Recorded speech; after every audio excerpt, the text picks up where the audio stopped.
and welcome to another episode of SULKNATIONtv. And in this episode, I get to finally pick back up my R53 after the disaster with the brake calipers. Got a lift from my brother Nick, wave Nick. There we go, in his Audi, which is always fun. And there'll be a video on that coming soon, so keep an eye out.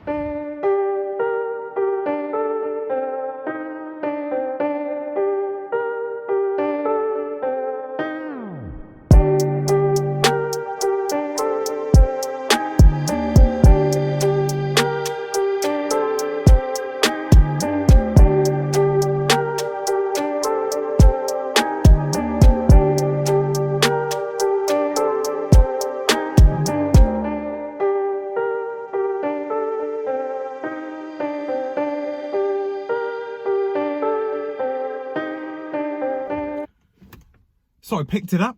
The R53 is back in my possession with 2 new brake discs and pads and 1 new caliper at the back of the car at the rear. And I did a bit of this.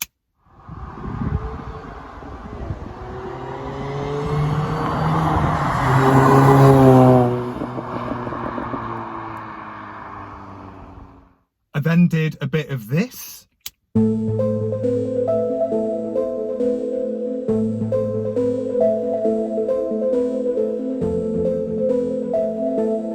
But after that, there was the inevitable, I'm going to have to book it into a garage. So let's get this straight. Sean was really helpful, absolutely helpful. He's my buddy, and what he did to get me to be able to drive the car again took hours, and it was great, you know.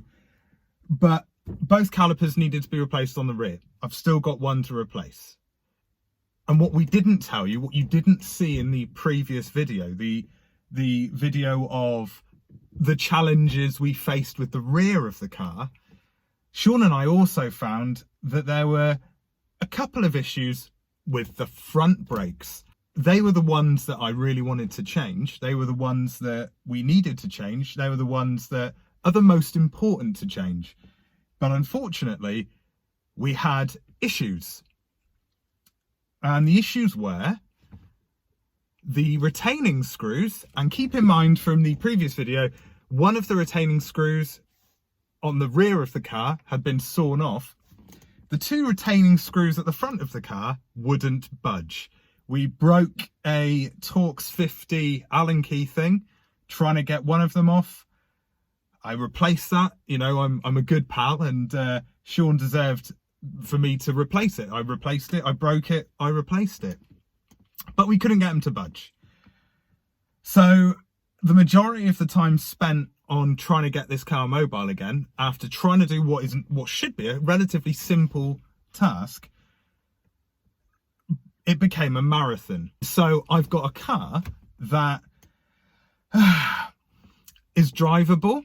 There's a hell of a lot of play in the brakes, so not that drivable, but still, you know, it's okay. It stops. There's no denying that. It definitely stops. But does it stop on a penny? No. Do I have to think about stopping a little bit earlier than I would normally? Yes. So I've booked the R53 into Paddock Motors to see my pals down at Paddock Motors. I spoke to Rich on the phone. I told him what needed to be done. He discussed it with Glenn. And I'm booked in about a week and a half because they're pretty busy.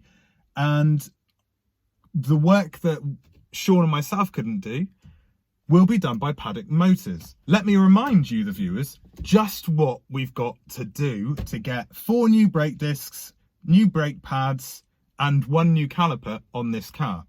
So, two of the brake discs have already been done. 2 sets of brake pads have already been done. At the front, we've got to replace the retaining screws. So before we can even do anything with the brake discs and pads, we're going to have to probably, and I say we, but I mean the guys at Paddock Motors, are probably going to have to drill these retaining screws out because they are horrific. So we've still got a long way to go on what should have been a simple brake upgrade on the R53 standard calipers, because I'm not made of money and can't afford a really good set of big brakes for the front. We've still got that journey to go. So yes, great, you know, we can go and film down at Paddock. I've already asked and they've said yes, so that's nice. But it is one of those things where it's never simple. Owning an R53 is never simple. You think that you've done something or you've learned from that experience, and you have, but there's always something else that will come along and make you go, oh man, I can't even get that done. And the brake upgrade in this beast, I can't even get done. But on a lighter note, I have got the R53 in my possession.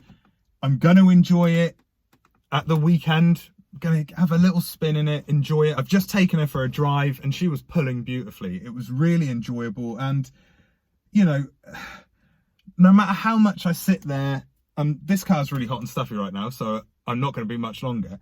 But no matter how much I sit in this car and I go, oh, curse my luck.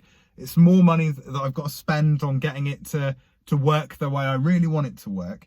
I then drive it and go, it's worth it. It's definitely worth it.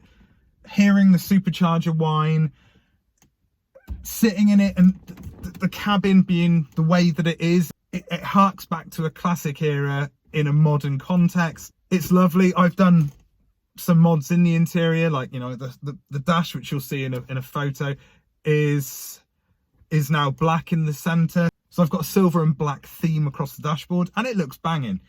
So here's the summary. Still lots to do to get all of the brake discs changed and pads changed and get another caliper changed. And I'm going to have the system bled and those sort of things. But I still love the car. I still get immense enjoyment driving it. It is very hot when you've got it turned off and no fans on. And yeah, until the next time, I've been me, you've been you, and well done for that.